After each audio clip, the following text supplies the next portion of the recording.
শুধু এতটুকু বুঝে নেবার জন্য যে আল্লাহ যাওয়ার সময় আমাদেরকে মুসলমান হয়ে যেতে বলেছেন। মনে আছে না নাই? যাওয়ার সময় কি হয়ে যেতে বলেছেন? মুসলমান হয়ে। তো কমপক্ষে মুসলমান হয়ে যেন মরতে পারি আর হামান সাদ্দাদ ফেরাউন না হই। এর জন্য আমি আপনি আজকে জলসা বুঝবো ইনশাআল্লাহ। আমি বলছি বুঝবো ইনশাআল্লাহ। ঠিক আছে? তাহলে আল্লাহ মুশরিককে ক্ষমা করবেন? জোরে বলেন করবেন না। তাহলে আমি আপনি শিরকের খাতায় আছি কিনা দেখতে হবে তো। জোরে বলেন দেখতে হবে তো ইনশাআল্লাহ। কারণ যে স্কুলে পরীক্ষা হয় না ওই স্কুলে ছাত্রদের অভিজ্ঞতা বা ডিগ্রি খুব ভালো, তাই তো? জোরে বলে ওদের ডিগ্রির কোনো দাম থাকে না যেখানে পরীক্ষা হয় না। এর আমি আপনি পরীক্ষা করে নিই। বলেন এই পৃথিবী আদম থেকে আজ পর্যন্ত যা কিছু হয়েছে কার ইচ্ছায়? আল্লাহর ইচ্ছায়। আর এখন থেকে কিয়ামত পর্যন্ত যা কিছু হবে কার ইচ্ছায়? যদি বলে আল্লাহর ইচ্ছায়। এতে বিশ্বাস ভাই, এতে বিশ্বাস একদম পাক্কা পাক্কা। কার কার বিশ্বাস? বাচ্চা হাত তুলবি না। কার কার বিশ্বাস হাত তোলেন, চট করে হাত তোলেন। যাদের বিশ্বাস যে যা কিছু কে কে তোলে নাই দেখে নেন যে তারা আল্লাহকে বিশ্বাস করে না। বাবাজি বলেন তো। যারা বিশ্বাস করেন তাদের বলছি যা কিছু হয়েছে কার ইচ্ছায়, আগামীতে যা কিছু হবে কার ইচ্ছায়। এটা যদি বিশ্বাস ছিল তাহলে আজমিরে বউ নিয়ে কে কে গিয়েছো হাত তোলো। হিজলিতে কারা যাও হাত তোলো। পাথর চাবড়ির মেলায় যাবার লোক কারা হাত তোলো।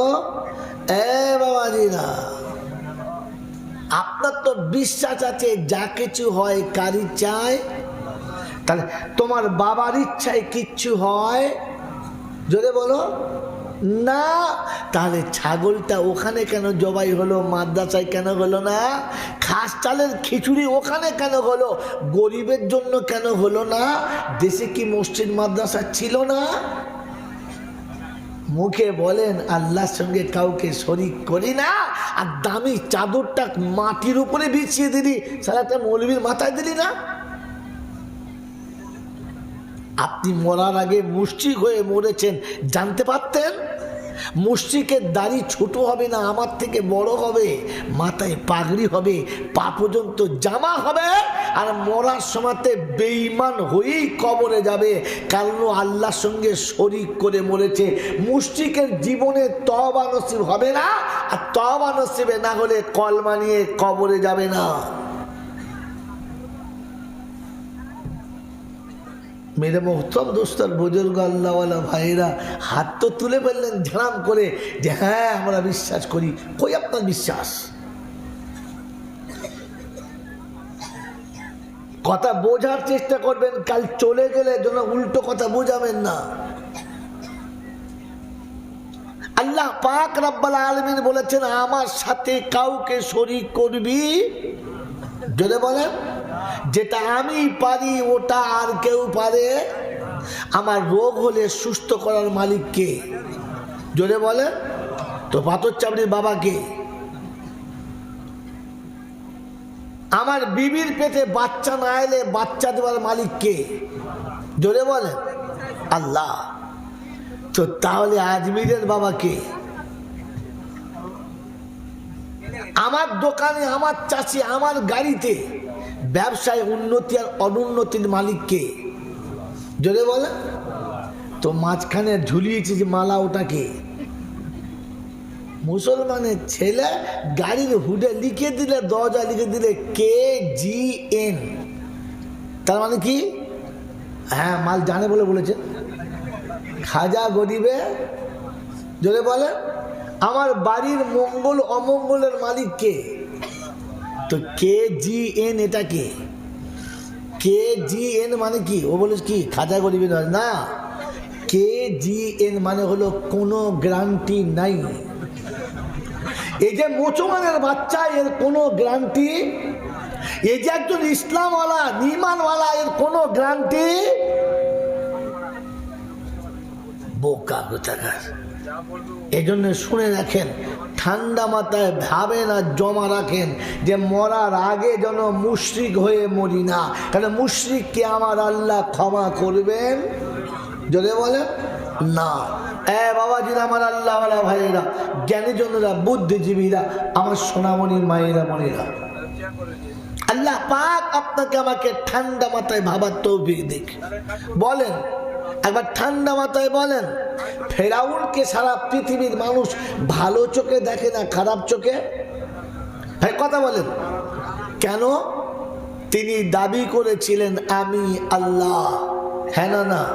সবাইকে বলতো আমি আল্লাহ, আর সে নিজে বলতো তুই তো আসলে আল্লাহ। আমি ওইটি পছন্দ করি, লোকে বলে ভালো লাগে, আসলে তুই আল্লাহ। ও কিন্তু আল্লাহকে বিশ্বাস করত, দেশের লোককে বলতো আমি আল্লাহ। কথা বুঝে এসেছে বাবাজি? এই জন্য এর নাম কি? জোরে বলেন, এর নাম কি? ফেরাউন।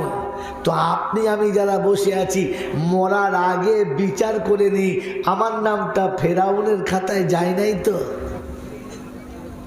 কি জি বলেন তো? এই তকদিরে ভালো মন্দর মালিক কে? এটা লিখেছে কে? আল্লাহ। এটা লেখার মালিক কে? আল্লাহ। এই 65 বছর 70 বছর বয়সে এখনকার দিনে সকালবেলা একটা বিড়ি হাতে, একটা কোদাল কাঁধে, কোমরে গামছা বেঁধে সকালবেলা ছুটছে ভোরের সময়তে ফটফট ফটফট করে। যুবক জিজ্ঞাসা করছে, মোলচাপ জিজ্ঞাসা করছে, চাচা এই ভোরের বেলা কোথায় যাচ্ছ? বলছে বাবা জমিটা রুইতে হবে, পানি হচ্ছে তাই আলটা কাটতে যাচ্ছি।